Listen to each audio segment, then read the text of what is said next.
What started as a simple website for buying, selling, or offering services also became the backdrop for some of the most disturbing crimes of the internet age. From job listings that led to shallow graves, to dates that turned deadly, Craigslist has at times become a hunting ground for killers hiding behind anonymity.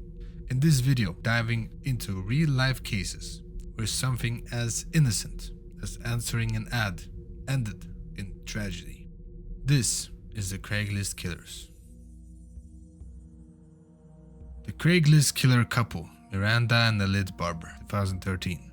One day, when loneliness hit hard for the 42-year-old man, Troy LaFerrara, he came across an interesting Craigslist ad that got him excited.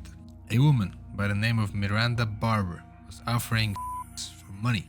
Troy set up a date and, without a single doubt in his mind, drove to meet Miranda on the agreed time and spot. On November 11, 2013, Miranda met up with Troy in the Susquehanna Valley Mall parking lot. After settling on payment, Miranda and LaFerrara then drove 6 miles to Sunbury, a small city located about 100 miles from northwest of Philadelphia. All the while, Miranda's boyfriend was hiding in the back seats, wrapped under a blanket. After putting the car in park, Miranda signaled to the hidden man in the back seat, and he wrapped a cord around Troy's neck. Miranda stabbed him 20 times. Troy's body was later found a day later in a residential backyard in Sunbury. Miranda and her boyfriend, Elite, were initially claiming that she acted in self-defense and that Troy was trying to rape her. But as police found more evidence and a phone call between Troy and Miranda, the couple admitted to the murder, and they got sentenced to life in prison. Miranda also claimed that she joined a satanic cult at the age of 13. She claimed to be responsible for the deaths of at least 22 people between 2008 and 2013. This is not the first time. Are you saying that you have killed before? Yes. This claim triggered worldwide media attention and led to investigations of the claim by the FBI and other police forces. But the police remained skeptical and found absolutely no evidence to back her claims of any more murders. The property murder, Beverly Carter, 2014. Beverly Carter lived a pretty good life while being happily married for 35 years and having a reputable job as a real estate broker. She had an ad for a nice rural property, and she was contacted by a recently married couple who were searching for a new home in the area. In September 2014, Beverly told her husband that they'll enjoy a nice evening together with dinner after she showed the couple around in the property. What she didn't know is that she would not make it back that night. Beverly went to the home at 14202 Old River Drive in Scott alone and parked her brown Cadillac sport utility vehicle in the driveway of the property. Beverly's body was found days later behind a concrete plant in Cabot.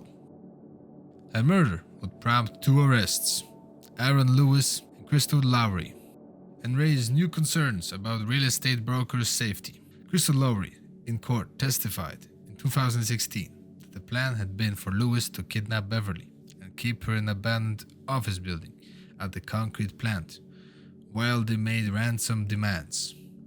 But the couple was unaware of the changes at the plant that would make the plan impossible, so they resorted to just kill Beverly.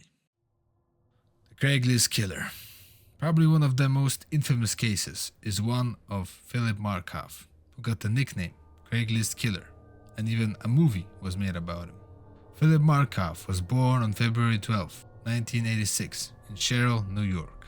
He was, on the surface, a bright and promising young man, and grew up in a relatively stable, middle-class environment in upstate New York. He was academically gifted, graduated near the top of the class, and went on to attend SUNY Albany, where he studied biology. Later, he enrolled at Boston University School of Medicine. Markoff was described by peers and professors as intelligent, quiet, and driven. He appeared to be leading a model life, smart, successful, and on a path to become a doctor. He didn't have any criminal record and any history of violence or documented mental health issues. On the night of April 10th, 2009, Trisha Leffler, escort, probably wished she never went to work that day, as her customer was none other than Philip Markov, and she was his first target. At the hotel in Boston, the location where they agreed to meet, Trisha was bound, gagged, and robbed at gunpoint. She thought there was no hope, but she made it out alive, unlike Philip's next victim. Julissa Brisman, who posted massage services on Craigslist, was found dead on April 14th, 2009, at the Copley Marriott, also in Boston. The prosecutor stated that she was shot with a semi-automatic handgun that later was found in Markov's apartment and collected as evidence. The third and final victim was Cynthia Melton, a woman who offered lap dance services on the site and was the victim of an attempted robbery on April 16, 2009. Even through all that, he pleaded not guilty, but a grand jury indicated Markov for first-degree murder, armed robbery, and other charges. And in prison, he attempted to unalive himself several times, and in August 2010, he was found dead. Not much is known to what his motives really were, but taking into account that all of his confirmed victims were female, and 2 of them offering sexual services, he maybe had some kind of vendetta or hatred towards them.